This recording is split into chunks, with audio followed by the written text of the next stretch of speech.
Hello, sweetheart. Oh, I forgot to start Audacity, so let me do that right now. Hello, sweetheart. Um, you finally get to see my face. Uh, Fitzcharles Maurice is currently licking my leg, so I'm gonna try and grab him and get him on screen so you can see the kitty of my heart. Whoop! This is Fitzcharles Maurice. Say hi, kitty. He is secretly a dog. Anyways, he's gonna be my reading buddy. Maybe we will find out the name of the mysterious lady. I'm sorry I didn't write you a long email as you requested. I'm kind of just staying afloat right now. Everything is changing. Anyways, let me go here.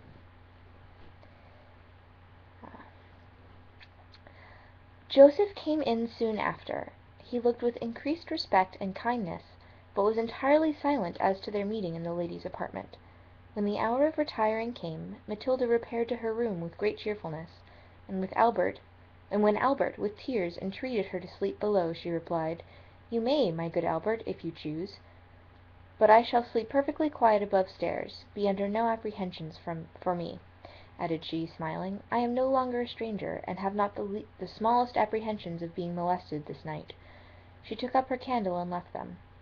"Well," cried Bertha, "the Lord be good unto her, for sure she is the best and most courageous lady I ever saw in my life. I believe it would kill me if any harm was to happen to such a sweet creature." All retired now to rest, and Albert felt himself quite safe on the ground floor from the quality ghosts. In the morning they met with great satisfaction. Every one eagerly demanded of Matilda if she had slept undisturbed. She assured them she had, and was greatly refreshed. This account pleased them all. Albert went out to assist Joseph in the garden, and his mistress was preparing to visit her friend, when Jacqueline made her appearance from the kitchen with Bertha. Matilda was extremely glad to see the good woman, inquired after Pierre, and thanked her for the good accommodations she had procured for her in the castle. "Dear me," said Jacqueline, "you cannot think how glad I am to see you, my lady. I was a-coming yesterday, but I was busy washing, and, Lord help me, this morning before day I was affrighted out of my wits, for I heard some horses galloping by the door, and I thought I heard this lady screaming most piteously. So, says I, dear heart Pierre, I am afraid some mischief has happened to young madame, so I'll be sure to go to the castle when I have hung out my clothes. So Pierre he went to fell wood, and I made all haste here, and glad I am to my heart to see all safe." Matilda thanked the friendly woman for her attention, and after a little chat left the two gossips together, and hastened to the lady, telling them she was going to sit in the library. She crossed the apartment and descended the stairs, saw the lady's room open, and walked in. No one was there, but a great appearance of disorder in the room, one of the stools thrown down, a candle on the floor, another burning on the table, and several things scattered about. She was surprised. She knocked, she called, she had no answer. Terrified beyond expression, she ventured into the other room, where the bed was. It was empty, but had the appearance of being laid on. A little cabinet, which stood on the drawers, was open and emptied of its contents. She returned. She went through the several rooms that were open. All were desolate. She once more went back to the ground floor. The candle was nearly extinguished. She took up and lighted the other, and, on looking round, she saw the door that opened from the guest room to the garden was ajar, and on trial it opened. She then readily conceived the lady must have been carried away through the garden, but by whom it was impossible to guess. Robbers would never have incommoded themselves with females. She came in, and was about to shut the garden door, when she thought the sound of footsteps reached her ears. She trembled and stopped. Presently a door, the opposite side of the bed, opened, and Joseph appeared.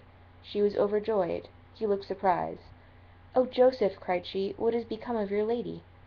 Astonished at the question, the poor fellow repeated her words, and added, "Good Lord, madam, has not your ladyship seen her?" "No," replied she, "I have searched every room in vain, and found this garden door open." "Oh, she is carried off then," cried he, "and we are all undone. Oh, my dear, dear lady, you are betrayed at last." Tears burst from his aged eyes. Matilda sunk into a chair, overcome with sorrow. "But," said she, when able to speak, "how could anyone enter? There is no door forced." "Yes, madam, there is," answered Joseph. "I found the kitchen door burst off its hinges, and came in trembling for fear of what had happened." "From whence could anyone have come into the kitchen?" "Why, madam, there is a private passage underground, from the garden to the under apartments, which is unknown to everybody, as I thought, but to the lady and myself. But it must be discovered by somebody, and we are all undone. Hasten, madam, out of this place. I will fasten up the doors and follow you." "Joseph," said Matilda, "can you meet me in the garden by and by? I wish to speak with you." "Directly after dinner, madam. I will wait upon your ladyship. I will look about a little. I think no one will come here in the open day." Matilda retired, with trembling limbs and a beating heart, to her own apartment. Here she ruminated on what had happened to her friend, so recently gained, and so irrecoverably lost. "Alas, poor lady!" said she, "who knows what evils she may have to encounter with? A stranger as I am to her story, I have no clue to guide me who may have carried her off, or by whom the cruel action was committed. Doubtless it must have been her cries that alarmed Jacqueline. What will become of me? Oh, my God! How are all my flattering prospects vanished!" With these bitter reflections she passed the hours till dinner time came. She then went down, but with a countenance so altered that Bertha started back and cried out, "Oh, for a certain young madam has seen something and been frightened." Albert looked with anxious curiosity. "Be not uneasy, my good friends," said she. "I assure you neither ghosts nor noises have terrified me, but I am not very well. After dinner, perhaps, I may be better." "Heaven send it!" cried Bertha. Albert joined in the wish, and Matilda, affected by their kindness, went into the parlour, where her dinner was served up. Not in state or profusion indeed, but good wild fowls, eggs, salad, and fruit. She waited impatiently until she thought Joseph had nearly dined, and then walked toward the garden. In a little time Joseph joined her, and, walking before, conducted her to a distant part of it, where a small arbour and a shrubbery appeared almost choked with weeds. He led her into it. She sat down. "Now, Joseph, for heaven's sake, tell me everything about the dear lady." "That I cannot do," replied Joseph, shaking his head. "My oath will not permit me. But underneath this stone," said he, stamping his foot, "is an underground passage, one end of which goes to that part of the castle, and opens into a private place behind the kitchen. The other end goes through to the end of the wood, I believe, for I never had courage to go so far on. But this morning, when I went down the passage and came round, I found both doors forced off their hinges below, and was much afraid to come up. Where I found you, madam. Who is it that has been so wicked? I can only guess, and the Lord have mercy on the poor lady. I fear no good will come for her." "But how come the garden door open? Could they convey her through that into the road?" "Yes," replied Joseph, "that was the way, for after you went upstairs I went to the garden, and the great gate, at the end, was unbolted just at the end of the woods, and I do suppose they had horses waiting there, or a carriage. The few jewels my poor lady had is taken from her chest, but there are no locks broke on the drawers, and her pockets are left behind on a stool, with everything in them. 'Twas no robbers, my lady, I fear." "I fear so too," answered Matilda, with a deep sigh. "I dread that she has fallen into worse hands, into worse than I fear has got her." "Ah," said Joseph, "she cannot be fallen. Lord, how I rejoiced she had got your ladyship with her." "Ay, Joseph," resumed Matilda, "I grieve for her, and feel my own loss. Do you know her sister, the Marchioness?" "I saw her once after my lady was married. They say she is very happy. God help us, 'twasn't so here." "Your lady has wrote to the Marchioness relative to me. Did you not take a letter yesterday?" "Yes, my lady, and if there be any answer to it, I shall be sure to have it, and you may open it, you know, because the good lady never wrote any one else." Poor Matilda knew not what to do. She was desirous of staying till this answer arrived.